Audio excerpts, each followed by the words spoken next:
Assalamualaikum warahmatullahi wabarakatuh. Selamat sore saudara. Saat ini Anda sedang menyaksikan Sumatera Barat hari ini bersama saya M. Oscar Surya Yoga. Dan saya Nakmah Majid. Beragam informasi akan kami hadirkan untuk Anda sesaat lagi. Dan saudara, Sumatera Barat hari ini juga dapat Anda saksikan di YouTube channel TVRI Sumatera Barat dan media sosial TVRI Sumatera Barat lainnya. Berikut kita saksikan cuplikan topik utama untuk hari ini.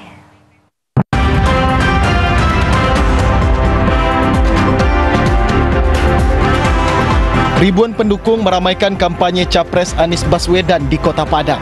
Status siaga darurat Gunung Marapi diperpanjang hingga 25 Februari 2024.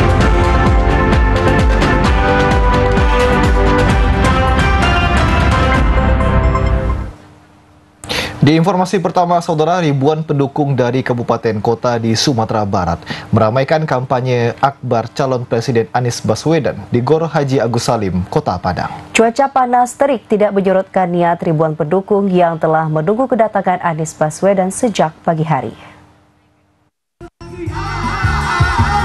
Beginilah antusias para pendukung calon Presiden nomor urut 1 Anies Baswedan saat di pintu masuk menuju panggung kampanye akbar di Gor Haji Agus Salim, Padang.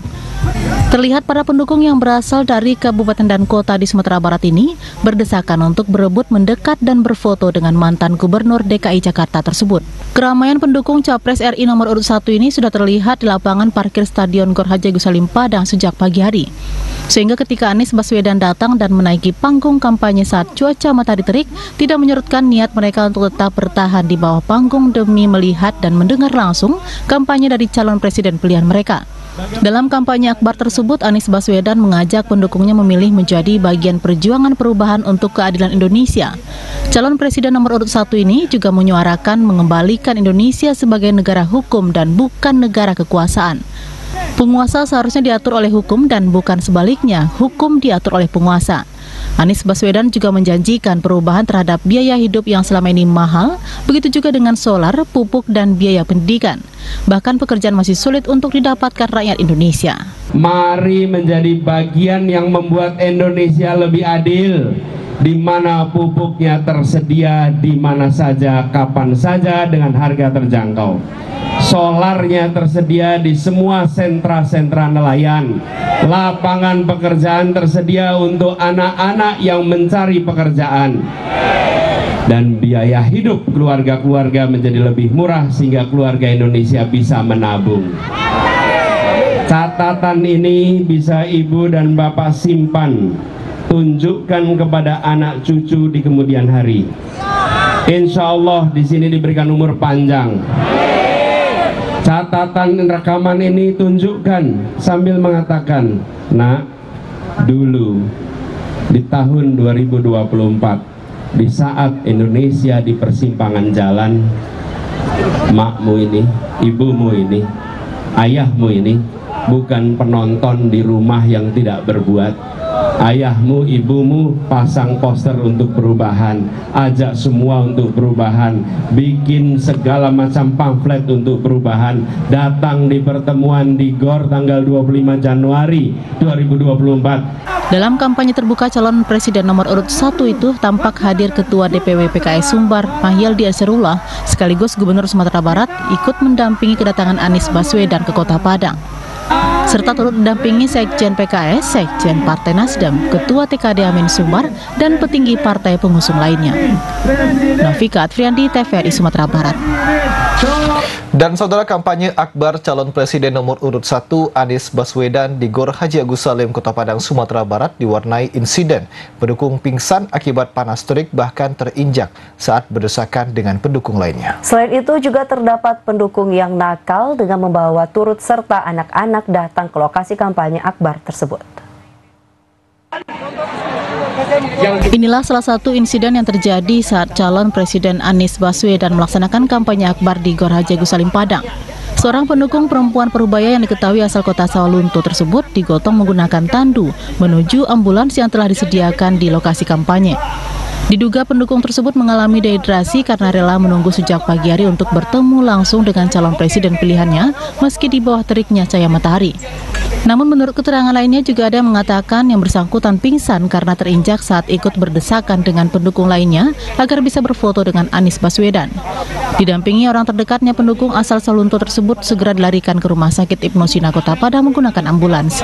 Sementara itu, kampanye akbar Capres Anies Baswedan juga terdapat pendukung yang nakal dengan membawa anak-anak ke lokasi kampanye. Tampak mereka menggunakan baju partai pengusung datang ke lapangan parkir Stadion Gor Haji Agus Salim Padang sambil membawa serta anak-anak tanpa menghiraukan cuaca panas dan berdesakan yang membahayakan bagi anak-anak.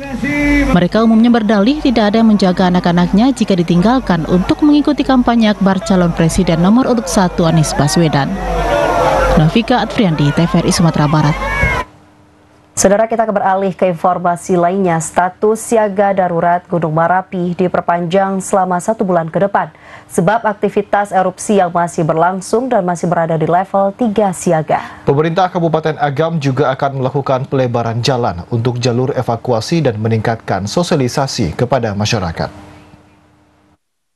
Rapat evaluasi yang dilaksanakan oleh pihak pemerintah daerah Kabupaten Agam, TNI, Polri, tim siaga, dan juga Pusat Vulkanologi dan Mitigasi Bencana Geologi pasca penetapan awal siaga darurat Merapi dari tanggal 10 hingga 24 Januari 2024 di Markas Kodim 0304 Agam di Kota Bukit Tinggi. Status siaga darurat Merapi resmi diperpanjang selama 1 bulan ke depan, dimulai dari tanggal 25 Januari hingga tanggal 25 Februari 2024 mendatang. Karena kondisi Gunung Merapi yang saat ini masih mengalami erupsi.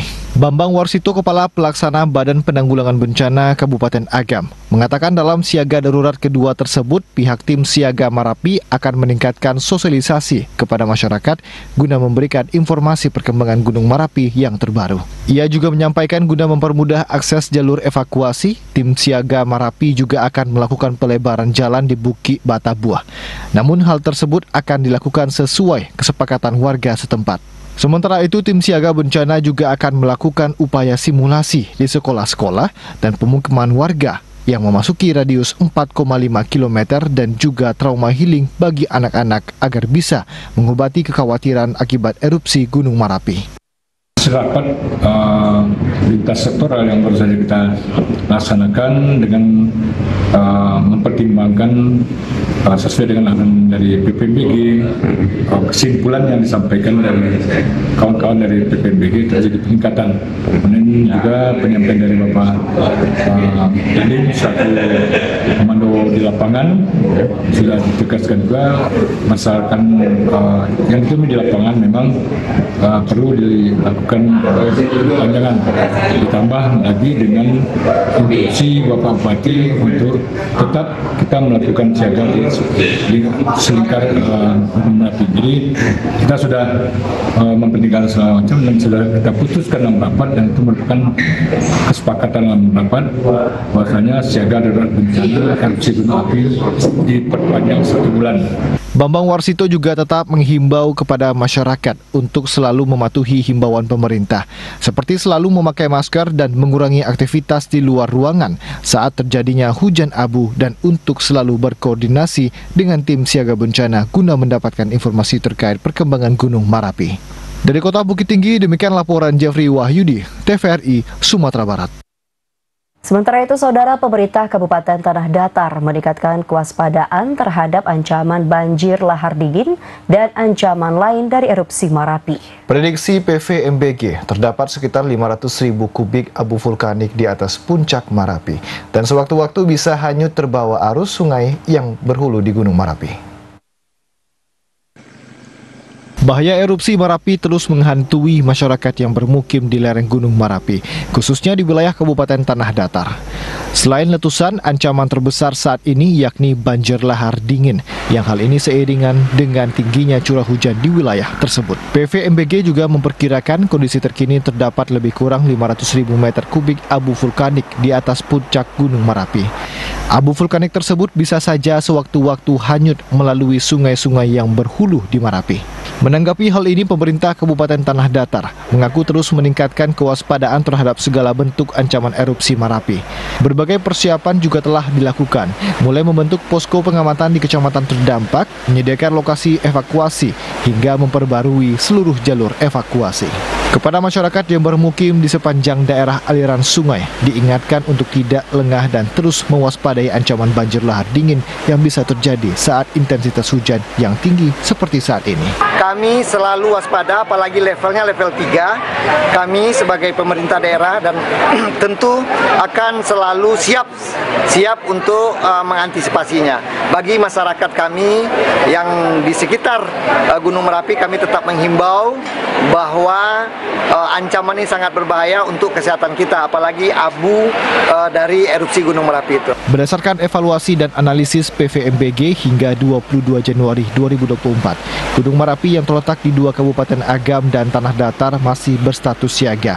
Dihimbau kepada seluruh masyarakat untuk tidak mendekati puncak Gunung Merapi dalam radius 4,5 km dan menggunakan masker saat terjadi abu vulkanik. Demikian laporan Erika Yulidra Marta, TVRI, Sumatera Barat. Saudara, jalan lintas Sumatera kilometer 11 dan 12 Nagari Gunung Selasi perbatasan Kabupaten Sijunjung dan Kabupaten Damasraya mengalami rusak parah dan berlobang. Potensi longsor dari perbukitan mengancam jalan dan 5 rumah warga di seberang jalan. Untuk itu pengendara diimbau agar berhati-hati. Jalan lintas Sumatera kilometer 11 dan 12 berlokasi di Jorong Sialang, Nagari Gunung Selasi, Kecamatan Pulau Punjung, Kabupaten Damasraya mengalami rusak parah dan berlobang. Pengendara mobil muatan berat maupun minibus dan roda 2 harus berhati-hati melewati jalan lintas nasional tersebut karena kondisi jalan yang bergelombang dan berlobang. Terlihat perbukitan di pinggir jalan tersebut juga telah mengalami longsor dan materialnya sudah berserakan di badan jalan.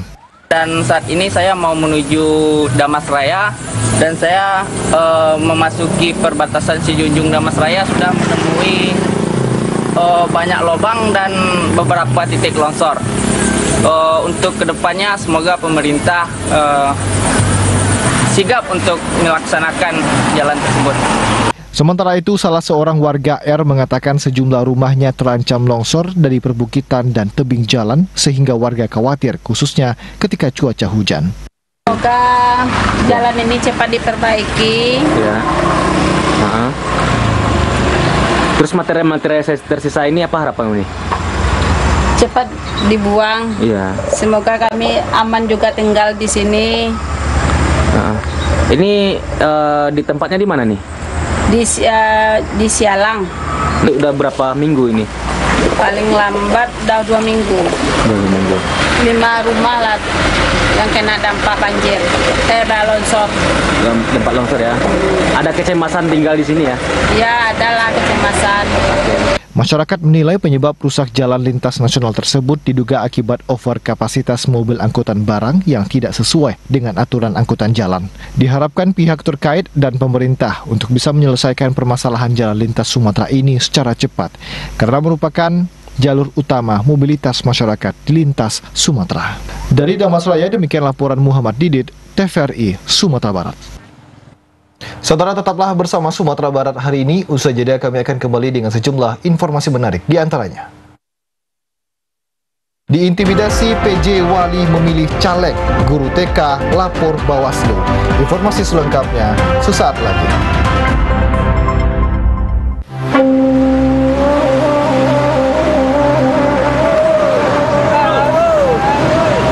Susah. Bagi tanggapan titik. Baca bagus. Abu yang banyak pagi tadi. Sama Pak Mai, Pak Mai. Apa lah?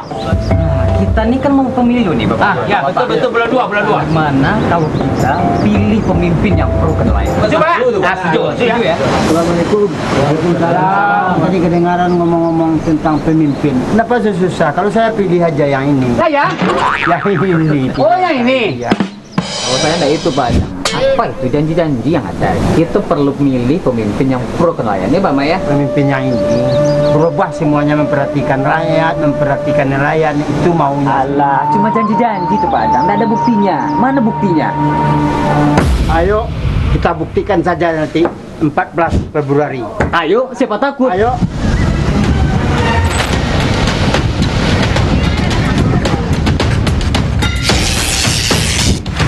Saya dulu Pak Mak.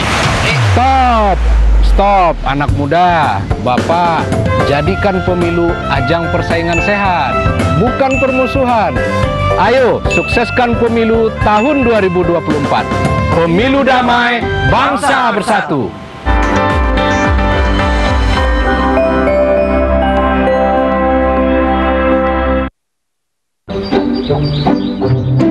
Jadi, Bapak Ibu sekalian, memang untuk penyaluran set-top box gratis wilayah ini, kamilah penanggung jawabnya. Benar, LPS lah yang berkomitmen menyediakan bantuan STB untuk rumah tangga miskin. Perkiraan jumlah rumah tangga miskin 6,7 juta. Ini sesuai PP 46 tahun 2021. Kominfo pun juga ikut dalam penyaluran STB. Pemerintah mempersiapkan sekitar 1 juta bantuan STB. Walah, jadi wilayah ini tanggung jawab TV swasta. Iya. Nah, jika Bapak Ibu ingin memantau info penyaluran STB, bisa lihat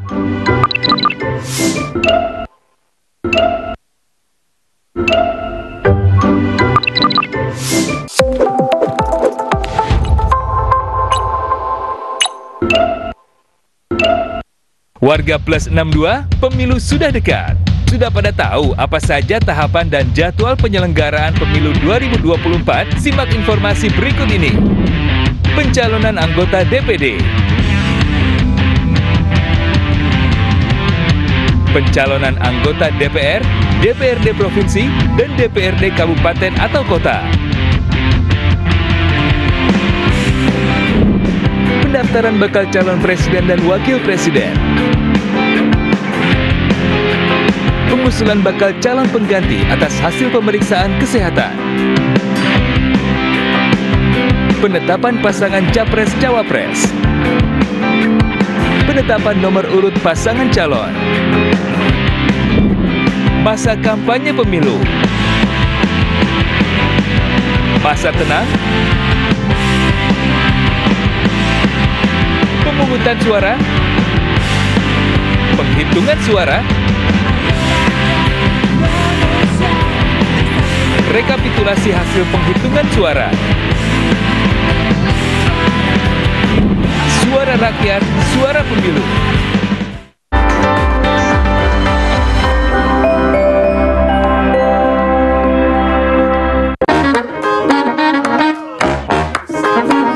Halo, aku Modi, sobat digitalmu. Kamu tahu nggak kalau siaran TV analog akan diganti menjadi digital? Caranya gampang banget loh. Kamu hanya perlu menginstal set-top box. Ayo, ikuti Modi.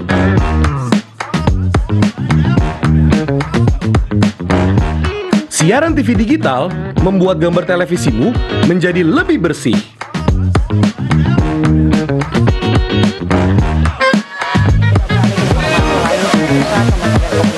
Tidak hanya bersih gambarnya, siaran TV digital juga lebih jernih suaranya. Terus membangun infrastruktur telekomunikasi di wilayah tertinggal, terdepan dan keluar aplikasi.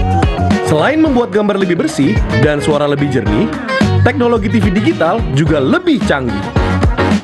Ayo, kita kembali ke lab. Ayo, segera bermigrasi ke siaran TV digital. Bersih gambarnya, jernih suaranya, canggih teknologinya.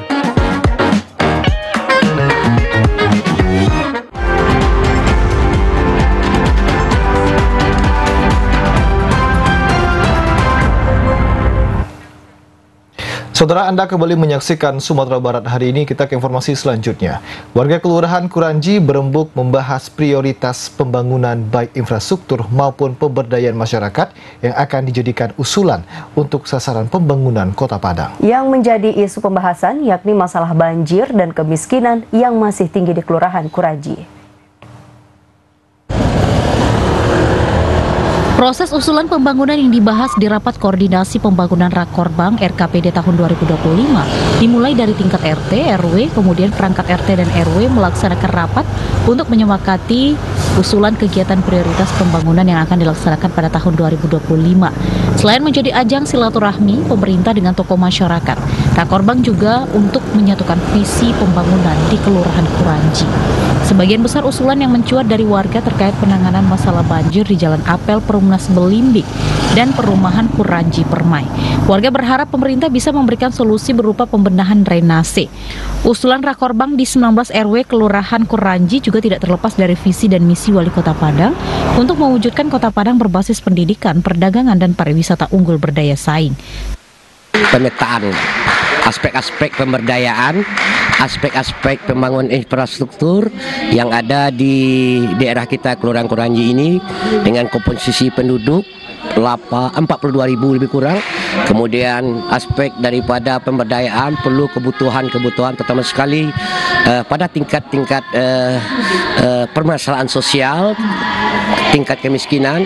Nah, dengan musyawarah ini tentu kita bisa merambah apa yang menjadi bahagian indikator yang perlu kita apungkan dan itu menjadi bahagian perencanaan pembangunan ke depan. Banjir. Contohnya di Apel sudah dibuatkan drainase. Pak Dokter 2 bulan yang lalu sudah mulai agak berkurang. Kalau di Kuranji itu di simpang akhirat itu drainase karena ada longsoran dari bukit Napa, itu yang jadi permasalahan di Kelurahan Kuranji. Sementara itu, Lurah Kuranji menambahkan, selain permasalahan banjir, masalah sosial lainnya yakni ekonomi juga menjadi pembahasan di Rakorbang kali ini. Di Kelurahan Kuranji masih terdata lebih dari 5.000 masyarakat berada di bawah garis kemiskinan. Selain usulan melalui Rakorbang, ada juga usulan langsung dari warga yang akan dimasukkan ke dalam pokir anggota DPRD Padang. Pemerintah juga diharapkan membahas dengan seksama sejumlah usulan warga sehingga dapat dijadikan program pembangunan pemerintah. 5 Februari Sama Siregar, TVRI Sumatera Barat. Saudara merasa diintervensi dan persekusi oleh PJ Wali Nagari Lembah Binong Awah Kunyang, Imelda Ifni, seorang guru TK, melapor ke Bawaslu Pasaman Barat pada Rabu sore. Pelapor mengaku diancam PJ Wali Nagari tidak akan dibantu biaya operasional TK-nya jika tidak ikut mensukseskan salah satu anggota DPR RI yang disampaikan PJ Wali Nagari. Mendapatkan ancaman dari PJ Wali Nagari Lembah Binong Awah Kunyang, seorang guru TK melapor ke Bawaslu Pasaman Barat. Pelapor mengaku PJ Wali juga mengarahkan dirinya memilih salah satu caleg DPR RI yang juga anak Bupati Pasaman Barat. Jika tidak, dana bantuan untuk sekolah taman kanak-kanaknya bersumber dari Nagari tidak diberikan. Pelapor datang didampingi 4 orang penasehat hukum dan diterima oleh petugas Bawaslu Pasaman Barat. Mereka mengaku sejumlah barang bukti terkait peristiwa tersebut, baik chat atau rekaman video. Imelda Ifni selaku pelapor mengaku tidak terima haknya sebagai warga negara menentukan pilihan diintervensi oleh oknum Wali Nagari. Karena sebelumnya PJ Wali Nagari marah karena mendukung caleg DPR RI lain dan diarahkan untuk memilih caleg DPR RI anak Bupati Pasaman Barat. Pelapor dan penasehat hukum meminta laporan tersebut bisa diterima dan diproses Bawaslu Pasaman Barat.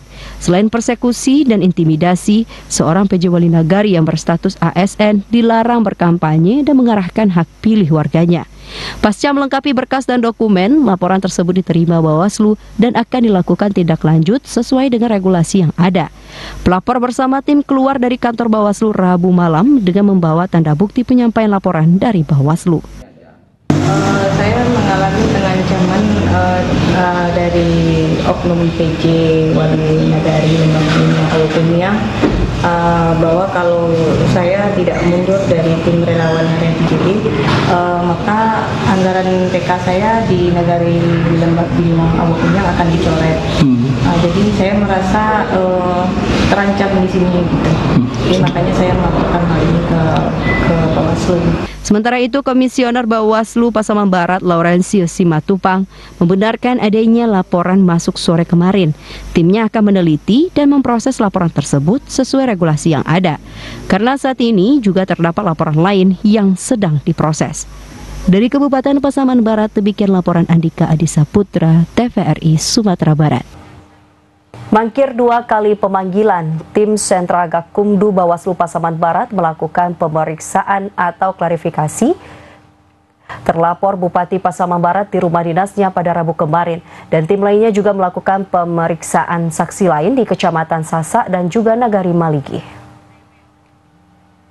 Bawaslu Kabupaten Pasaman Barat memastikan proses penyelidikan dan penindakan laporan dugaan pelanggaran pidana pemilu dengan terlapor Bupati Pasaman Barat tidak diberikan perlakuan khusus kepada pihak manapun.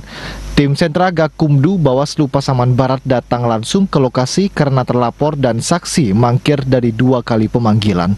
Menindaklanjuti laporan tersebut, secara regulasi tim Sentra Gakumdu mendatangi langsung lokasi terlapor dan saksi. Rabu siang, tim Bawaslu dibagi menjadi 2 tim. Pertama, klarifikasi di rumah dinas Bupati selaku terlapor dan ke Nagari Maligi. Tim mengaku bertemu dan melakukan klarifikasi terhadap saksi dan terlapor. Kegiatan itu berjalan hingga sore kemarin, bahkan jarak menuju lokasi cukup jauh dan ke depan akan dilanjutkan ke tahap berikutnya. Komisioner Bawaslu Pasaman Barat Laurentius Simatupang memastikan proses terhadap laporan dugaan pelanggaran pemilu itu terus berjalan sebagaimana mestinya. Tim terus bekerja selama 7 hari belakangan dan sudah memeriksa 8 saksi dan terlapor. Dan ke depan akan dilakukan rapat dan koordinasi kelanjutan laporan tersebut. Oh ya, untuk sejauh ini memang tidak ada perlakuan khusus baik si pelapor maupun saksi-saksi yang ada dan juga si terlapor sendiri. Jadi yang kita memang langsung ke lapangan, Bawaslu sudah menyurati 2 kali dan tidak hadir, makanya kita langsung ke lapangan sendiri untuk mengklarifikasi atau menyelidiki tentang hal-hal yang disampaikan yang berkaitan laporan si pelapor. Pasca menerima laporan tentang dugaan pidana pemilu dan video viral ajakan yang diduga dilakukan Bupati Pasaman Barat, tim Bawaslu sudah beberapa kali melakukan pemanggilan dan proses laporan tersebut masih berjalan.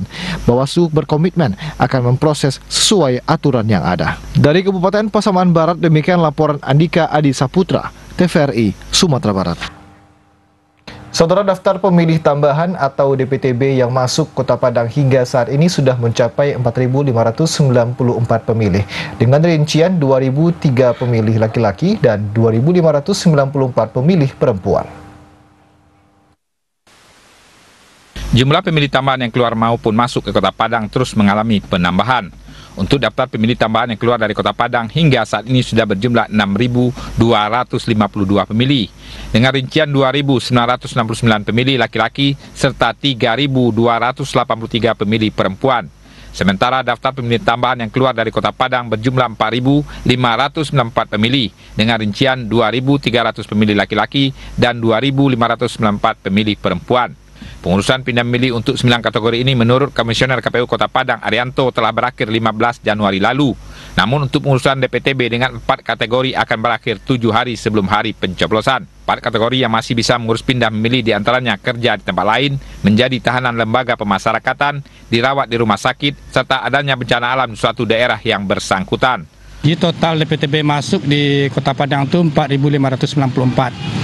Kemudian DPTB data pemilih yang tambahan yang keluar itu di 2.040 TPS, laki-laki 2.969, perempuan 3.283. Jadi total DPTB keluar di Kota Padang itu 6.252. Kemudian hari ini untuk DPTB itu di 4 kategori.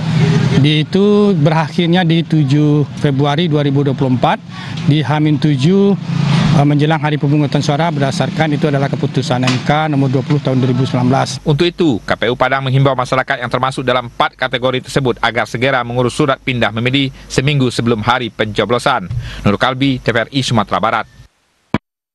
Saudara, berikut kita ikuti informasi terkait tahapan pelaksanaan pemilu serentak tahun 2024 yang terangkum dalam segmen Cerdas Memilih.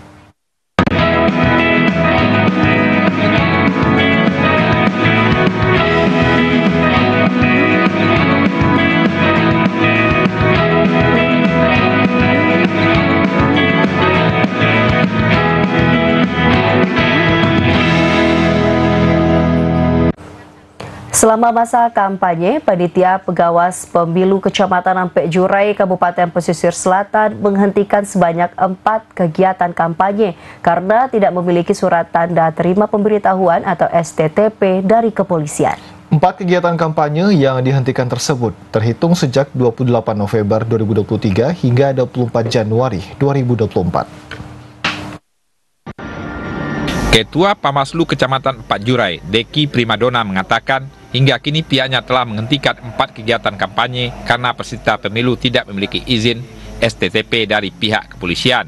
1 kegiatan kampanye dari calon anggota DPRD Provinsi dan 3 kegiatan lainnya dari calon anggota DPRD Kabupaten. Penghentian kegiatan kampanye tersebut dilakukan dengan cara persuasif melalui komunikasi yang baik. Bawaslu meminta peserta pemilu agar menghentikan atau menunda kegiatan kampanye mereka sampai mengantongi STTP. Untuk kegiatan kampanye memiliki STTP dan telah diawasi oleh Bawaslu Kecamatan Empat Jurai hingga tanggal 24 Januari 2024 terdapat sebanyak 39 kegiatan. 39 kampanye yang memiliki STTP tersebut berasal dari calon anggota DPR RI sebanyak 19 kegiatan, calon anggota DPRD Provinsi sebanyak 18 kegiatan, dan calon DPD RI sebanyak 2 kegiatan. Sementara untuk calon anggota DPRD Kabupaten Selatan di Kecamatan Empat Jurai hingga kini, Bawaslu mencatat belum ada yang mengurus STTP kegiatan kampanye dari kepolisian. Terus pantau di lapangan bersama PKD kami, itu untuk langkah-langkah pencegahan terus kami lakukan. Kami sendiri yang turun langsung ke lapangan sudah melaksanakan 4 kali langkah pencegahan kampanye yang tidak pakai STTP. Alhamdulillah dalam perjalanannya kita sesuai dengan prosedur, sesuai dengan SOP, pencegahan, pendekatan persuasif, pendekatan preventif. Bawaslu Kecamatan Empat Jurai terus menghimbau kepada peserta pemilu yang hendak melakukan kegiatan kampanye, baik dalam bentuk pertemuan terbatas, tatap muka, ataupun rapat umum agar mengurus STTP dari kepolisian.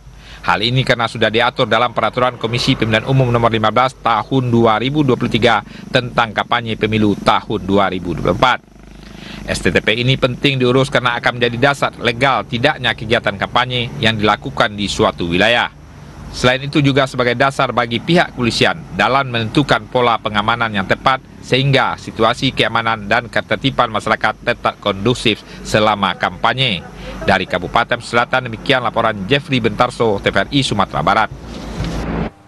Saudara, Bawaslu Provinsi Sumatera Barat mencatat pelanggaran netralitas aparatur sipil negara dan TNI Polri dalam pemilu 2024 mengalami penurunan secara signifikan dibandingkan pada pemilu tahun 2019. Misal di situ. Dalam penegakan netralitas di ruang lingkup aparatur sipil negara maupun TNI Polri, Bawaslu Provinsi Sumatera Barat melakukan kerjasama dengan pihak terkait dan meningkatkan pengawasan untuk mengantisipasi terjadinya pelanggaran netralitas di Sumatera Barat. Jumlah pelanggaran yang terjadi dalam keterlibatan aparatur sipil negara dalam pemilu cukup tinggi di tahun 2019. Bawaslu Provinsi Sumatera Barat mengantisipasi dengan memperketat pengawasan pelanggaran dalam pemilu 2024 dengan giat melakukan sosialisasi terhadap pihak terkait. Ketua Bawaslu Provinsi Sumatera Barat Alni mengatakan, untuk saat ini, langkah yang dilakukan selain giat melakukan sosialisasi, Bawaslu juga melakukan kerjasama dengan pihak terkait dalam menjaga netralitas ASN, TNI maupun Polri yang terbukti mampu mengurangi pelanggaran netralitas dalam pemilu tahun 2024. Sampai saat ini dalam pemilu tahun 2024, dari data sementara Bawaslu Provinsi Sumatera Barat hanya menerima 2 pelanggaran netralitas yang sudah diteruskan ke pihak Komisi Aparatur Sipil Negara. Dibandingkan pemilu tahun 2019, pelanggaran mengalami penurunan yang signifikan. Proses-proses penegakan hukum terhadap pelanggaran netralitas ASN banyak daerah itu jauh berkurang. Mungkin ya ini disebabkan karena kesadaran masyarakat yang sudah tinggi, termasuk juga kedewasaan dari aparatur sipil negara akan peran mereka, karena mereka kan harus netral, dan ini kita apresiasi sekali. Berarti trennya sudah menurun? Sudah sangat menurun. Alni berharap hingga selesai pemilu tahun 2024, angka pelanggaran netralitas di kabupaten kota yang ada di Sumatera Barat tidak lagi bertambah, dan SN, TNI Polri bisa selalu menjaga netralitasnya dalam pemilu tahun 2024. Dari Kota Bukit Tinggi, Jeffrey Wahyudi, TVRI Sumatera Barat melaporkan. Saudara, KPU Kabupaten Solok sudah mulai melakukan simulasi penggunaan aplikasi Sirekap. Sirekap digunakan sebagai alat bantu untuk merekap seluruh suara per jenis surat suara secara manual berjenjang, namun tetap mempedomani form C hasil di TPS masing-masing.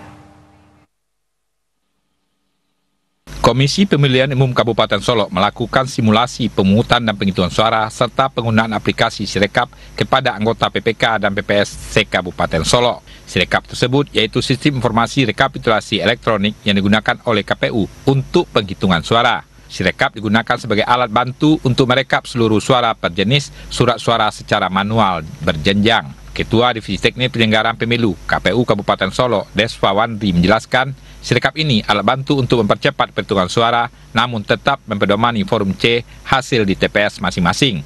Ada dua jenis Sirekap yang digunakan oleh pihak petugas penyelenggara, yaitu Sirekap online dan Sirekap offline bagi daerah yang tidak memiliki jaringan internet. Diketahui yang input di dalam aplikasi Sirekap yaitu memasukkan 4 jenis pemilu, yaitu pemilihan presiden, wakil presiden, kemudian pemilihan DPR RI, DPD, DPRD provinsi, dan DPRD kabupaten kota.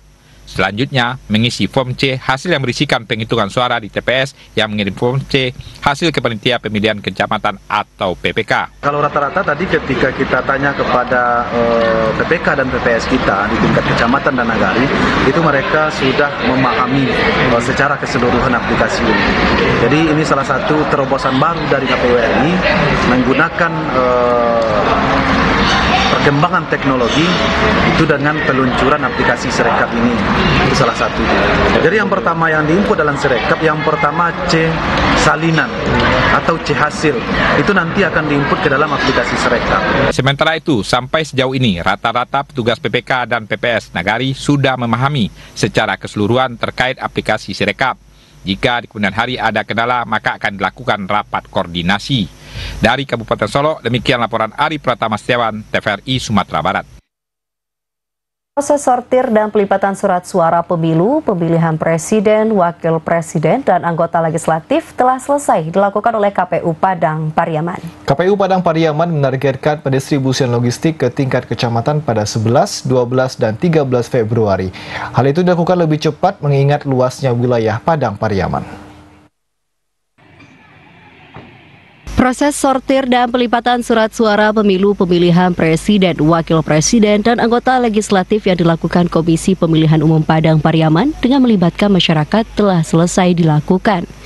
Seluruh surat suara yang telah dilakukan sortir disimpan di gudang logistik dan ditargetkan logistik pemilu mulai didistribusikan ke tingkat kecamatan pada tanggal 11, 12, dan 13 Februari sebelum masa pencoblosan dilakukan pada tanggal 14 Februari 2024. Ketua KPU Padang Pariaman Zainal juga menyebut pendistribusian logistik pemilu akan lebih awal dilakukan, mengingat luasnya wilayah Kabupaten Padang Pariaman, yakni ada 17 kecamatan. Sehingga pada hari H pencoblosan seluruh logistik sudah aman dan siap digunakan. KPU sudah melakukan koordinasi dengan seluruh pihak kecamatan dan pihak nagari untuk membantu menyediakan tempat penyimpanan logistik pemilu. Sementara itu, pengawalan petugas keamanan akan terus dilakukan di lokasi penyimpanan seluruh logistik pemilu yang akan digunakan pada hari H pencoblosan. KPU Padang Pariaman telah selesai melaksanakan sortir lipat surat suara dan kami akan melakukan pendistribusian dari kabupaten ke kecamatan, yaitu gudang PPK di kantor camat mulai tanggal 10, 11, 12. Kami target 3 hari itu selesai berdistribusi. Dikarenakan lumayan luasnya wilayah di Padang Pariaman ini. Di Kabupaten Padang Pariaman terdapat 1.365 jumlah TPS dan masing-masing TPS nantinya akan diisi oleh 7 anggota KPPS. Dari Padang Pariaman, Abdul Syahril, TVRI Sumatera Barat. Saudara, guna mencapai target 85% partisipasi masyarakat dalam pemilu serentak tahun 2024 di Kota Payakumbuh, KPU terus mendorong jajaran hingga ke tingkat KPPS untuk bekerja secara maksimal. Selain melakukan sosialisasi, membagikan undangan memilih termasuk memastikan hak pilih masyarakat. Sementara pada pemilu tahun 2019 lalu, tingkat partisipasi masyarakat hanya mencapai 75%. Komisi Pemilihan Umum KPU Kota Payakumbuh menargetkan partisipasi masyarakat dalam pemilu serentak tahun 2024 mencapai 85% sesuai target nasional.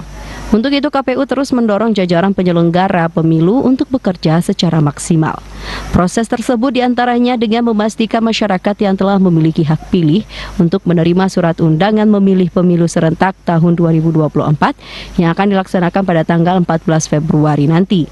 Sebelumnya dalam pemilihan umum tahun 2019 lalu, tingkat partisipasi masyarakat Kota Payakumbuh mencapai 75%. Untuk itu KPU berharap semua pihak bisa mewujudkan target partisipasi mencapai 85% secara nasional. Di Payakumbuh terdapat 5 kecamatan, 47 kelurahan, dan 371 TPS. Diharapkan seluruh jajaran penyelenggara pemilu bekerja secara maksimal.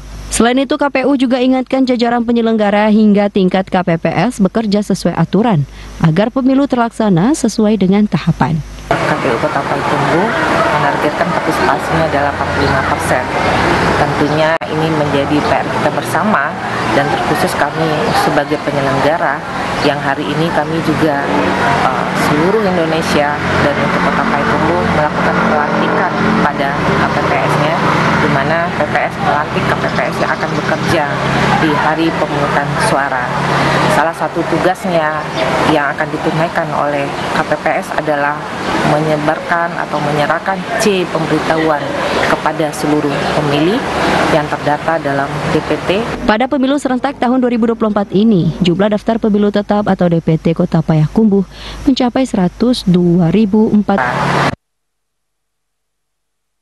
Saudara, pada pagi tadi sebanyak 693 KPPS Kelurahan Kuranji dilantik untuk disebar menjalankan tugas di hari pemungutan suara di 99 TPS. Setelah dilantik, semua KPPS menandatangani Fakta Integritas bekerja sesuai dengan Pancasila dan Undang-Undang Dasar 1945.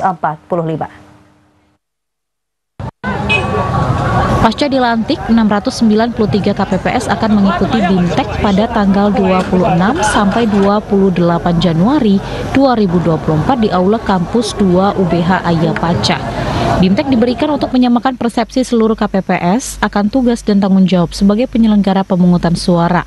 Para anggota KPPS mulai bekerja terhitung 25 Januari hingga 25 Februari 2024. Kelurahan Kuranji merupakan kelurahan dengan TPS terbanyak, yakni 99 TPS, dan tercatat pemilih mencapai 25.000 lebih. Nantinya, 7 orang KPPS akan bertugas dan memberikan pelayanan di satu TPS pada hari pencoblosan. Kita ada 99 TPS di Kelurahan Kuranji, totalnya itu ada 693 KPPS yang dilantik. Iya. Yang kita bekalkan hari ini itu karena dia udah dilantik, maka dia harus menyepakati fakta integritas namanya, Kak. Kita bekerja sesuai dengan peraturan Pancasila, Perundang-Undang Dasar 1945 gitu. Dan telah dilantiknya dia menjadi anggota KPPS, maka dia wajib untuk melakukan pelayanan kepada pemilih dan juga sosialisasi mengenai pemilihan umum tahun 2024 dan bertanggung jawab penuh untuk suksesnya pemungutan dan perhitungan suara di TPS-nya masing-masing gitu, Kak. Sementara itu terkait honor petugas KPPS naik dari pemilu 2019 lalu. Jika pada pemilu 2019 honor anggota KPPS hanya Rp500.000, kini naik menjadi Rp1.100.000. Anggota KPPS diminta bekerja loyal dan berintegritas agar terwujud pemilu yang damai. Delima Febria, Tuasama Siregar, TVRI Sumatera Barat. Saudara, tetaplah bersama Sumatera Barat hari ini. Usai jeda kami akan kembali dengan sejumlah informasi menarik lainnya. Di antaranya, 3.750 siswa ikut lomba Tensai Lisius. Informasi selengkapnya sesaat lagi.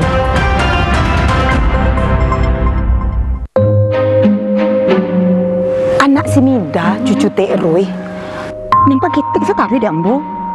Cincin stinting dulu ya, ndak? Wih, sebenarnya santing kok.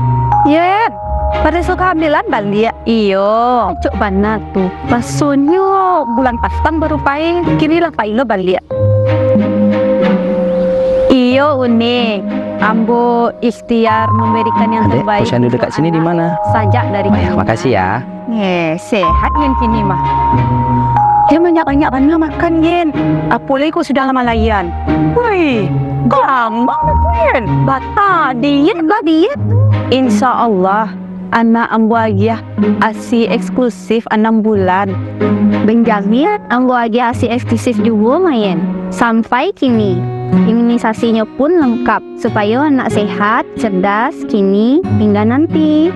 Betul sekali Ibu. Kondisi gagal tumbuh kembang pada anak atau yang dikatakan stunting itu karena anak tidak mendapatkan asupan gizi optimal selama 1000 hari pertama kehidupan dari janin sampai umur 2 tahun. Oh, anak kurang tinggi makasihnya tuh Pak. Pendek belum tentu stunting, tapi stunting pasti pendek. Nah, itu bisa ditandakan dari panjang atau tinggi badan anak berdasarkan umurnya. Nah, kondisi stunting ini mengakibatkan si anak nanti di masa depan itu akan mudah sakit dan terutama dia kurang cerdas. Mande, jangan sampai muda itu loh anak. Angka stunting kita masih tergolong tinggi. 1 dari 4 anak balita kita itu dalam kondisi stunting. Nah, itu jadi perhatian kita bersama. Kita harus memberikan perhatian lebih, terutama kepada ibu hamil dan juga anak bawah 2 tahun. Mbak, cara mencegah stunting tuh Pak?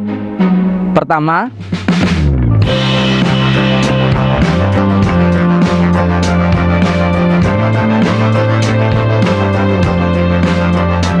kalau adonan new diet supaya budinya gol balik, mbak tuh Pak. Yo, ada pula tuh ibu yang ndak nio magi anaknya ASI, mbak tuh Pak. nah, ibu menyusui itu nak Bu harus mendapatkan cukup gizi, cukup makanan, karena dia tuh harus memberikan anak juga makanan melalui ASI mereka. Jadi kalau kita dietnya yang salah, kasihan kita sama anak kita Ibu. Oh gitu. Ya, pencegahan dan penanganan stunting itu jadi tanggung jawab kita bersama untuk menghadirkan sumber daya manusia yang unggul menyongsong Indonesia Emas 2045. Yuk cegah stunting, anak sehat, masa depan cemerlang.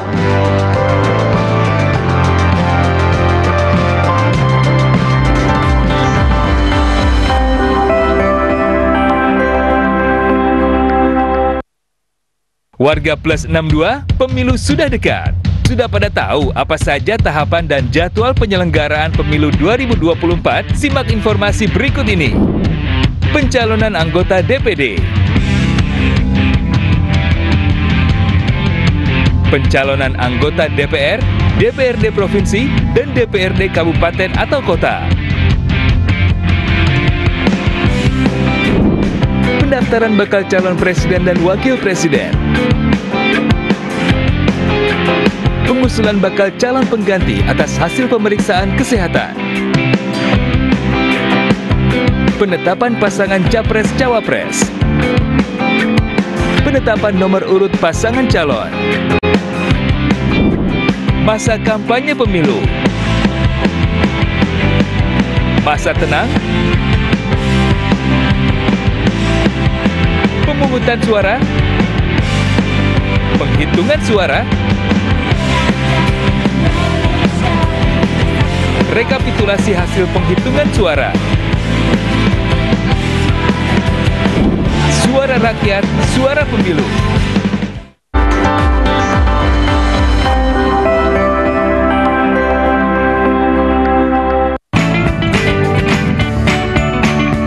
Gimana?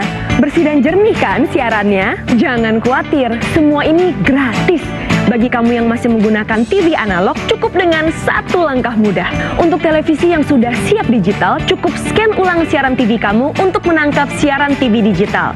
Banyak pilihan programnya, bersih gambarnya, jernih suaranya, dan canggih teknologinya. Ayo, kita beralih ke siaran televisi digital.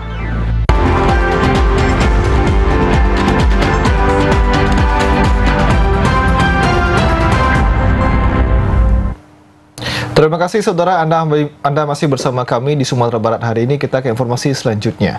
Sebanyak 3.750 siswa tingkat sekolah dasar, SMP dan SMA, serta 10 siswa dari luar negeri mengikuti lomba Tensailicious yang digelar di SMA Negeri 10 Kota Padang. Tensailicious yang ke-13 ini memperlombakan berbagai bidang studi, diantaranya fisika, kimia, matematika, astronomi atau kebumian, serta komputer.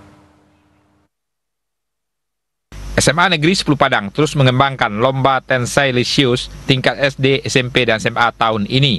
Pada tahun sebelumnya, lomba ini hanya digelar di tingkat Sumatera Barat, namun untuk tahun ini, lomba Tensai Lisius diadakan untuk tingkat nasional. Bahkan 10 peserta berasal dari sekolah Indonesia yang berada di luar negeri. Dari tahun sebelumnya, jumlah peserta mengikuti lomba Tensai Lisius juga mengalami peningkatan dari 3.200 peserta naik menjadi 3.750 peserta. Lomba bidang sains, 9 bidang lomba yang diperlombakan tingkat nasional, kemudian keagamaan, bahasa dan seni. Dan makin tahun peserta ini makin meningkat. Kalau tahun lalu 3.200, sekarang 3.750 orang. Bahkan ada 10 orang dari sekolah Indonesia di luar negeri, yaitu di Jeddah dan Riyadh, ya. Nah, ini artinya kegiatan ini positif. Kegiatan ini bernilai positif di masyarakat. Nah, ini perlu dilanjutkan. Sementara itu, Kepala SMA Negeri 10 Padang M. Isa berharap dengan adanya lomba Tensai Lisius ini seluruh peserta lomba dapat berkompetisi dalam menyalurkan minat dan bakatnya masing-masing. Sehingga ke depan para siswa dapat bersaing di tingkat kota, provinsi maupun di tingkat nasional dan internasional. Anak-anak khususnya Sumatera Barat dari tingkat SD, SMP, SMA, MA bisa berkompetisi menyalurkan bakat minat mereka di bidang mereka masing-masing yang bakal cikal nanti untuk bisa lanjut ke lomba-lomba tingkat kota, tingkat provinsi, bahkan tingkat nasional. Jadi Pak, piala bergilir itu untuk tingkat SMA, untuk Tensai tingkat SMA, untuk Tenlisius tingkat SMA, tingkat SMP, juga tingkat SD dan SMP. Itu piala bergilir yang kita perebutkan hari ini. Selain itu, dengan adanya lomba Tensai Lisius ke-13 dan Tenlisius yang ke-10 diharapkan juga menjadi ajang untuk melihat kekuatan dan merekrut para siswa untuk bertanding di ajang Pra-Olimpiade tahun 2024. Nur Kalbi, TVRI Sumatera Barat. Saudara, jajanan kreasi Sempol dengan cita rasa khas mulai diminati banyak masyarakat di Kabupaten Pasaman Barat. Pembeli menilai jajanan tersebut merakyat dan cocok dengan selera berbagai kalangan serta harga yang sangat terjangkau. Peminat kuliner kreasi di Kabupaten Pasaman Barat terus berkembang. Beberapa minggu belakangan masyarakat dihebohkan dengan sempol, makanan berbahan dasar tepung dengan ayam, bahkan pembeli rela antri untuk mendapatkannya.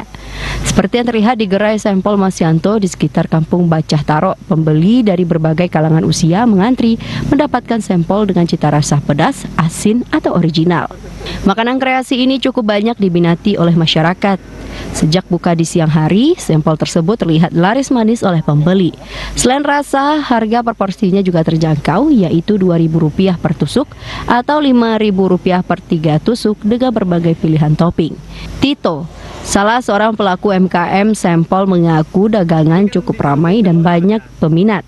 Rasa dan harga menjadi unggulan gerainya. Selain sempol, berbagai panganan dan bakso bakar dijual dengan harga yang terjangkau.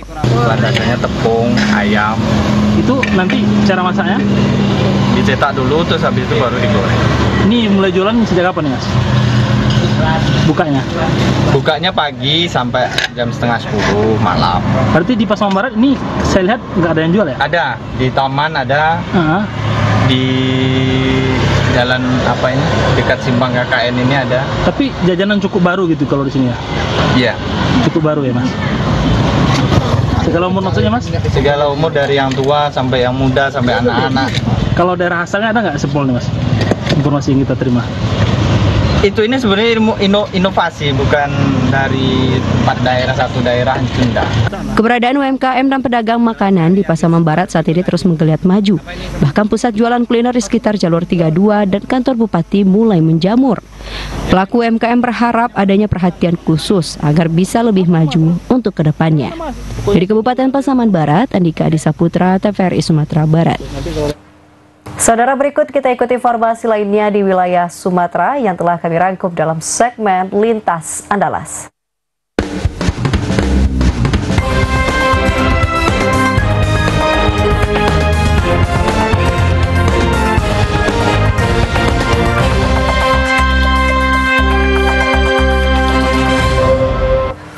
Sebanyak 134 ton lebih beras cadangan pemerintah mulai disalurkan pemerintah Kota Pangsa sebagai bantuan pangan bagi 13.433 keluarga penerima manfaat di Kota Langsa.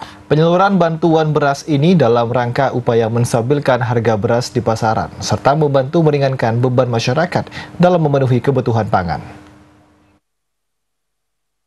Pemerintah Kota Langsa bersama Perum Bulog dan PT Pos Indonesia Cabang Langsa mulai menyalurkan bantuan pangan yang berasal dari cadangan beras pemerintah tahun 2024. Penyaluran beras gratis ini akan dilakukan di kantor pos setempat maupun di kecamatan atau desa yang telah ditentukan. PJ Wali Kota Langsa Syaridin mengatakan bantuan beras ini diharapkan dapat menjaga ketahanan pangan di masyarakat serta pengendalian inflasi khususnya di Ibu Kota Langsa. Bantuan beras 10 kilo dari Bapak Presiden Republik Indonesia ini yang sudah diprogramkan sampai dengan bulan Desember 2024 bermanfaat bagi masyarakat dalam rangka ketahanan pangan dan penekanan inflasi khususnya di Kota Langsa. Terkait hal ini, Eksekutif Manajer Kantor Cabang Langsa PT Pos Indonesia Iksan Radiansyah mengatakan ada sebanyak 134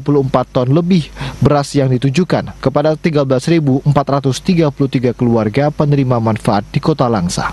Masing-masing keluarga akan mendapatkan sebanyak 10 kg setiap bulan dan akan diberikan selama 6 bulan. Surat pemberitahuan itu dibawa dengan KTP asli di tempat titik bagi yang sudah kami tentukan.